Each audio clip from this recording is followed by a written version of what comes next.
नमस्कार, राष्ट्रपोस्ट से मैं पवन केसवानी।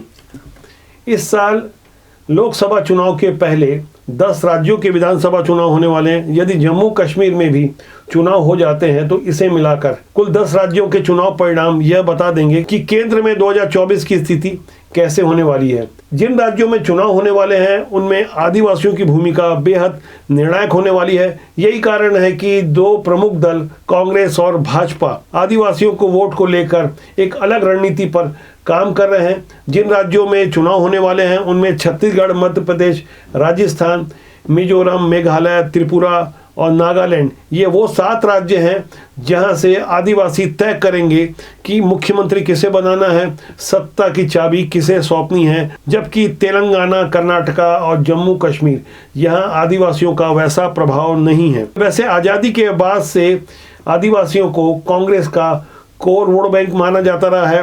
पारंपरिक रूप से आदिवासी समाज कांग्रेस के साथ ही रहा है। लेकिन आदिवासियों की भूमिका को अगर समझना हो तो गुजरात के चुनाव परिणाम को समझना होगा, जहां 27 रिजर्व सीटें हैं, जिसमें 24 में भारतीय जनता पार्टी काबिज है। कांग्रेस के पास सिर्फ 2 सीटें हैं।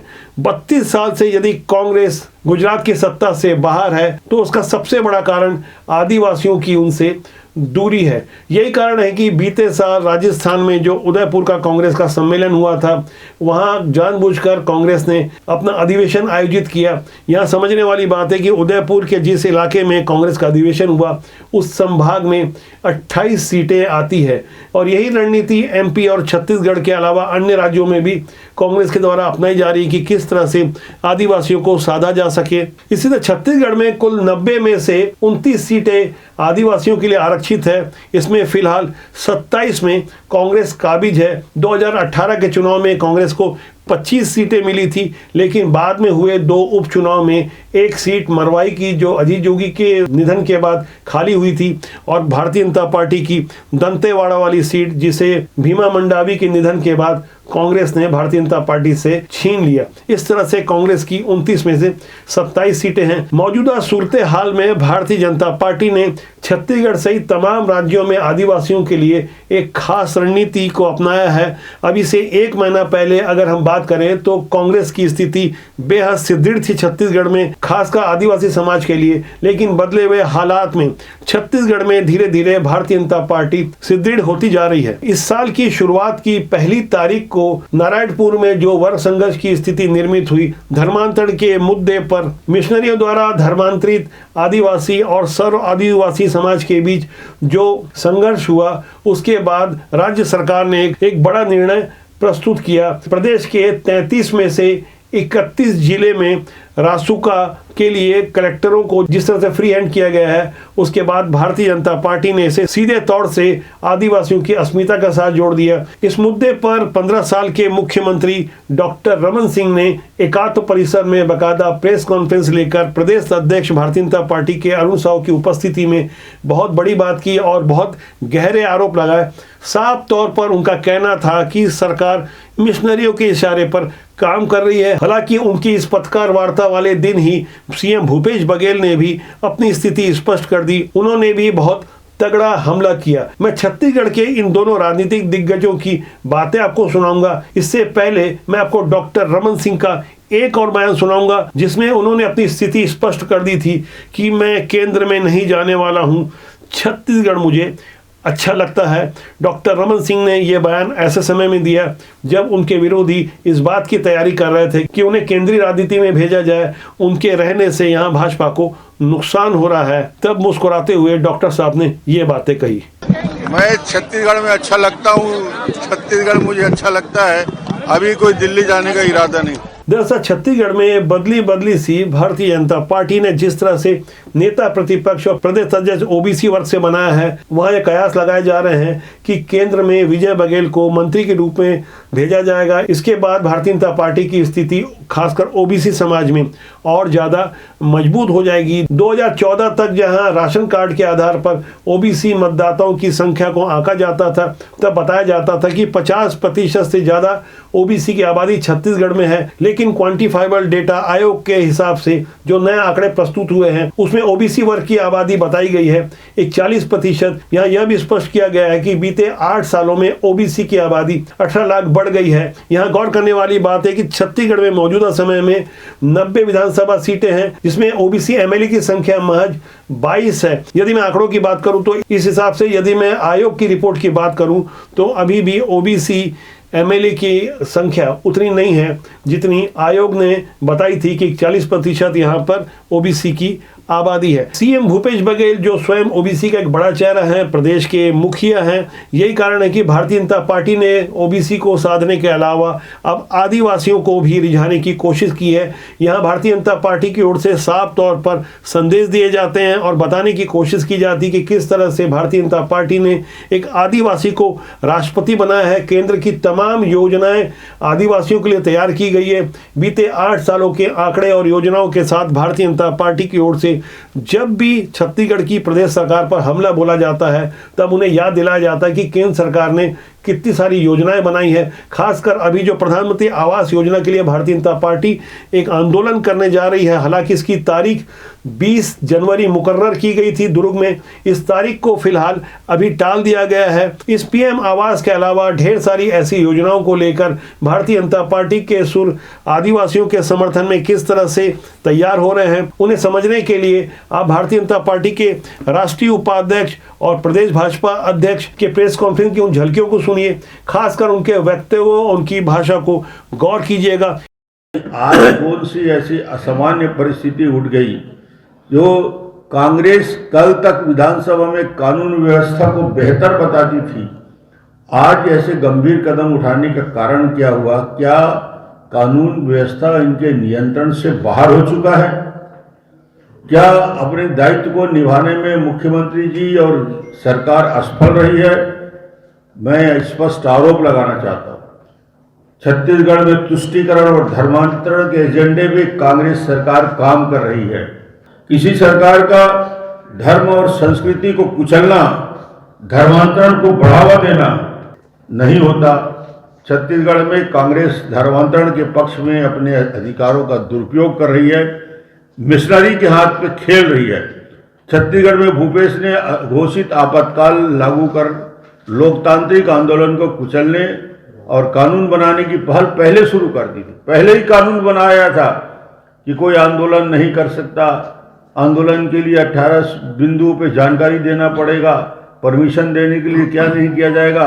एक प्रकार से उन्होंने घोषित आपातकाल लगाकर इस नया कानून बनाया था। अब उससे काम नहीं चला तो रासुका के बहाने आपातकाल जैसे अलोकतांत्रिक स्थिति के निर्माण में लगे हुए हैं।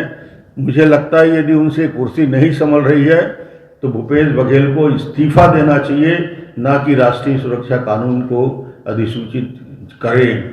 छत्तीसगढ़ में भूपेश बघेल ने निश्चित रूप से एक धर्म विशेष के सामने आत्मसमर्पण कर दिया है। ऐसे तीखे हमले के बाद सीएम भूपेश बघेल ने भी पूर्ववर्ती भारतीय जनता पार्टी की सरकार और केंद्र पर बड़ा हमला करते हुए अपनी स्थिति स्पष्ट की और बताया कि किन परिस्थितियों में रासुका कानून की बात सामने आई है। सीएम भूपेश बघेल के इस वक्तव्य पर आप गौर करें।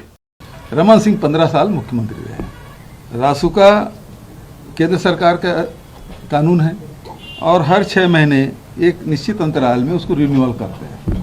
तो उनके कार्यकाल में हुआ, पहली बार हो रहा है क्या? 4-6 महीने कुछ अंतराल रहा था, मुझे तो जानकारी भी नहीं थी। मैं भी पूछ रहा था भाई कि क्योंकि उस दिन भी कुछ पत्रकार पूछ रहे थे तो क्योंकि मुझे जानकारी थी नहीं। और ये अपने आप रिन्यूअल होते रहता है, 6 महीने के अंतराल में फिर से देते हैं और हर प्रदेश में होता है। कौन से प्रदेश में नहीं हुआ है बताइए? इनके भारतीय जनता पार्टी शासनकाल में शासित राज्यों में नहीं है क्या? क्योंकि केंद्र के कानून है और उसको हर 6 महीने में डीएम को यह अधिकार दिया जाता है, तो उसी तहत दिया गया है। तो इसमें हाय तौबा क्यों मचा रहे हैं भाई? ये लोगों के बीच में भ्रम फैलाने, यही मैं कह रहा हूँ कि ये भारतीय जनता पार्टी हर वो चीज़ को लोगों के बीच में ऐसे परोसना चाहते हैं जैसे कोई पहली बार हो रहा है, नया हो रहा है। हमने कोई विधानसभा में कोई कानून पारित किया है कि मंत्रिमंडल का कोई फैसला है, उसके बारे में बात करें। ये तो रिन्यूअल है और उसकी कॉपी निकाल के दे देते हैं। दिसंबर में हुआ, अरे दिसंबर तो 6 महीने पूरा हो गया, कर दिए रूटीन में। तो उसमें है तब हम मतलब इनके पास कोई मुद्दा रहा नहीं है, तो ऐसे कुछ चीजें ला दें जिसके बारे में न जानते हों और उसके माध्यम से बोले कि देखो तुम्हारे खिलाफ रासुका लगा रहे हैं। किसके खिलाफ रासुका लगा भाई बताइए।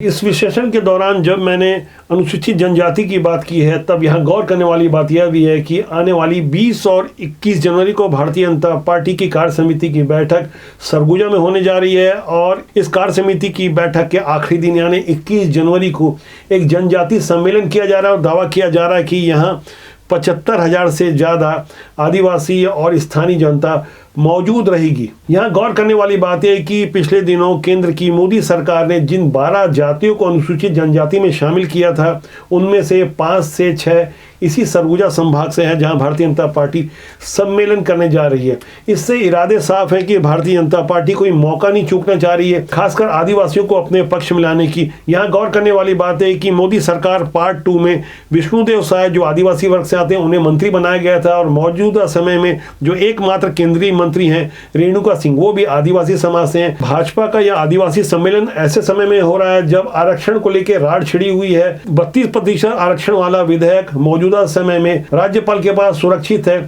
वहां संवैधानिक कारणों का हवाला दिया गया, जबकि कांग्रेस ने स्पष्ट रूप से राज्यपाल पर आरोप लगाया कि वो भाजपा के इशारे पर काम कर रही है। ऐसे समय में समझदार हो चुका आदिवासी मतदाता हो, चाहे ओबीसी मतदाता हो या अनुसूचित जाति का मतदाता हो, सभी तरह के मतदाता अब राजनीति की भाषा को भी समझते हैं, नेताओं के इरादे को भी समझते हैं। डिजिटल का दौर है, कोई फौरन गूगल कर समझ सकता है कि डेटा और आंकड़ा क्या कहता है, किसके इरादे कितने हैं, कितने पैसे किस वर्ग के लिए खर्चा किया गया, किसका तुष्टीकरण हुआ, किसे प्रलोभित किया गया। ऐसी तमाम बातें अब उभर कर सामने आ रही है। लोग फौरन प्रश्न पर प्रति प्रश्न खड़ा कर देते हैं। कुल मिलाकर खासकर छत्तीसगढ़ में जिस तरह से भारतीय जनता पार्टी एक के बाद एक अपनी रणनीति में बदलाव कर रही है, यहाँ से कांग्रेस के लिए स्थिति थोड़ी मुश्किल जरूर है, लेकिन कांग्रेस की स्थिति अभी भी भारतीय जनता पार्टी से कहीं ज्यादा मजबूत है। कल क्या होगा यह कहना मुश्किल है। राजनीति हो या कोई भी अवसर, राष्ट्रबोध के जनमंच के माध्यम से हम जनता से जुड़े हुए विषयों को उठाते हैं। खासकर राजनीति की सुचिता के लिए हम लगातार सक्रिय रहते हैं। हम चाहेंगे कि राजनीति में हर उस आम आदमी की रुचि हो जो अभी तक राजनीति से घृणा करता रहा है। दरअसल चंद लोग मिलकर ऐसा माहौल बना चुके हैं देश में कि वे नहीं चाहते कि अच्छे लोग राजनीति में आए। ऐसा शुरू से दशकों से होता रहा है, लेकिन अब परिस्थितियां बदल रही है। हाईली क्वालिफाइड और पढ़े लिखे लोग राजनीति में आ रहे हैं। जनता अब कहीं ज्यादा समझदार हो चुकी है। राजनीति की सूचिता के लिए राष्ट्रबोध सतत सक्रिय है। इसलिए मेरा आपसे विनम्र आग्रह है कि कमेंट सेक्शन में जाकर अपनी राय जरूर रखें, और यदि आपने राष्ट्रबोध रूपी अपने इस जनमंच को सब्सक्राइब नहीं किया है तो कृपया सब्सक्राइब जरूर कर ले, ताकि आपका और हमारा साथ ज्यादा मजबूती से बना रहे। आगे जल्दी आपसे मेरी फिर मुलाकात होगी। नमस्कार।